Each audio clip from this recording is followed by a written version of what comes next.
Do what thou dost, as if the stake were heaven, and this thy last deed ere the judgment day.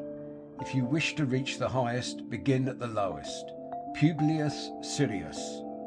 What is a man, if his chief good and market of his time be but to sleep and feed? A beast, no more. Sure, he that made us with such large discourse, looking before and after, gave us not that capability and godlike reason to rust in us unused. Shakespeare. Ambition is a spur that makes man struggle with destiny. It is heaven's own incentive to make purpose great and achievement greater. Anonymous. Not failure, but low aim is crime. Endeavour to be first in thy calling, whatever it may be.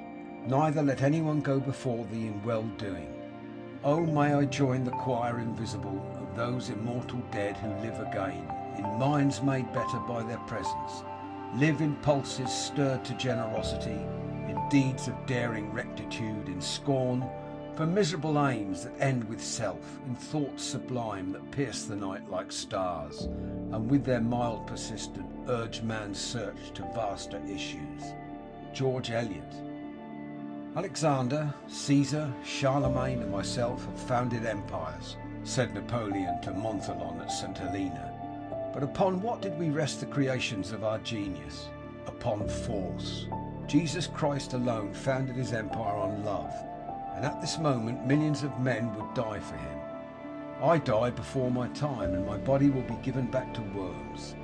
Such is the fate of him who has been called the great Napoleon. What an abyss between my deep misery and the eternal kingdom of Christ, which is proclaimed, loved and adored, and which is extended over the whole earth. Call you this dying? Is it not rather living? The death of Christ is the death of a God. No true man can live a half-life, says Philip Brooks, when he has genuinely learned that it is a half-life. The other half, the higher half, must haunt him. Ideality, says Horace Mann, is only the avant courier of the mind, and where that in a healthy and normal state goes, I hold it to be a prophecy that realization can follow. If the certainty of future fame bore Milton rejoicing through his blindness, or cheered Galileo in his dungeon, writes Bulwer, what stronger and holier support shall not be given to him who has loved mankind as his brothers and devoted his labours to their cause, who has not sought but relinquished his own renown, who has braved the present censures of men for their future benefit and trampled upon glory in the energy of benevolence. Will there not be for him something more powerful than fame to comfort his sufferings and to sustain his hopes? If I live, wrote Rufus Choate in his diary in September of 1844, all blockheads which are shaken at certain mental peculiarities shall know and feel a reasoner, a lawyer, and a man of business. I have read that none of the humbler races have the muscle by which man turns his eye upward, though I am not anatomist enough to be sure of the fact. Show me a contented slave, says Burke, and I will show you a degraded man. They truly are faithful, says one writer, who devote their entire lives to amendment. General Grant said of the Chinese wall, I believe that the labour expended on this wall could have built every railroad in the United States, every canal and highway, and most, if not all, of our cities. The real benefactors of mankind, says Emerson, are the men and women who can raise their fellow beings out of the world of corn and money, who make them forget their bank account by interesting them in their higher selves, who can raise mere money-getters into the intellectual realm, where they will cease to measure greatness and happiness by dollars and cents, who can make men forget their stomachs and feast on being's banquet. Men are not so much mistaken in desiring to advance themselves, said Beecher, as in judging what will be an advance and what the right method of obtaining it. An ambition which has conscience in it will always be a laborious and faithful engineer, and will build the road and bridge the chasms between itself and the eminent success by the most faithful and minute performances of duty. The liberty to go higher than we are is given only when we have fulfilled amply the duty of our present sphere. Thus men are to rise upon their performances and not upon their discontent. And this is the secret and golden meaning of the command to be content in whatever sphere we are placed. It is not to be the content of indifference, of indolence, of unambitious stupidity, but the content of industrious fidelity. When men are building the foundations of vast structures, they must needs labour far below the surface and in disagreeable conditions.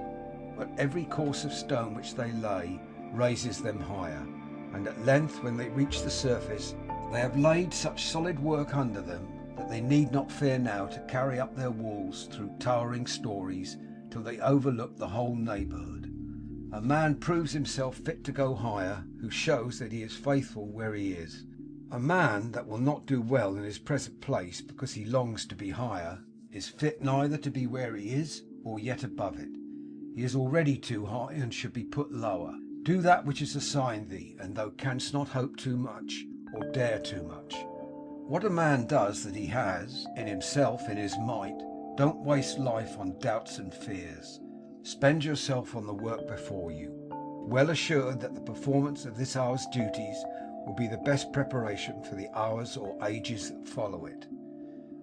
Tradition says that when Solomon received the gift of an emerald vase from the Queen of Sheba, he filled it with an elixir which he only knew how to prepare, one drop of which would prolong life indefinitely.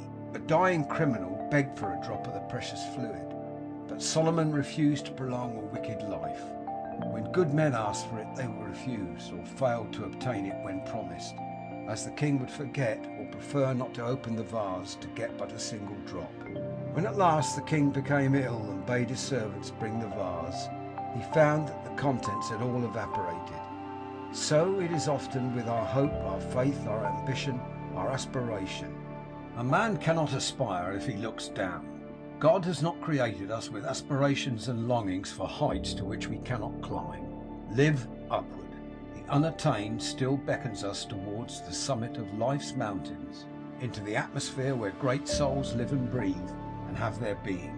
Even hope is but a promise of the possibility of its own fulfilment. Life should be lived in earnest. It is no idle game, no farce to amuse and be forgotten.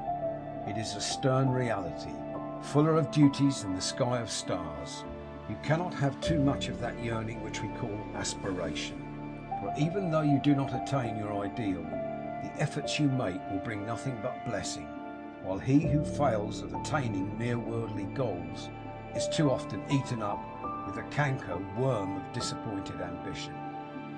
To all will come a time when the love of glory will be seen to be but a splendid delusion, riches empty, rank vain, power dependent, and all outward advantages without inward peace a mere mockery of wretchedness. The wisest men have taken care to uproot selfish ambition from their breasts. Shakespeare considered it so near a vice as to need extenuating circumstances to make it a virtue. Who has not noticed the power of love in an awkward, crabbed, shiftless, lazy man? He becomes gentle, chaste in language, energetic. Love brings out the poetry in him. It is only an idea, a sentiment, and yet what magic it has wrought. Nothing we could see has touched the man, yet he is entirely transformed. Not less does ambition completely transform a human being, for a woman thirsting for fame can work where a man equally resolute would faint. He despises ease and sloth, welcomes toil and hardship, and shakes even kingdoms to gratify his master passion. Mere ambition has impelled many a man to a life of eminence and usefulness. Its higher manifestation, aspiration, has led him beyond the stars. If the aim be right, the life in its details cannot be far wrong. Your heart must inspire what your hands execute, or the work will be poorly done. The hand cannot reach higher than does the heart. But do not strive to reach impossible goals. It is wholly in your power to develop yourself, but not necessarily so to make yourself a king. How many presidents of the United States or prime ministers of England are chosen within the working lifetime of a man? What if 1,000 young men resolve to become president or prime minister?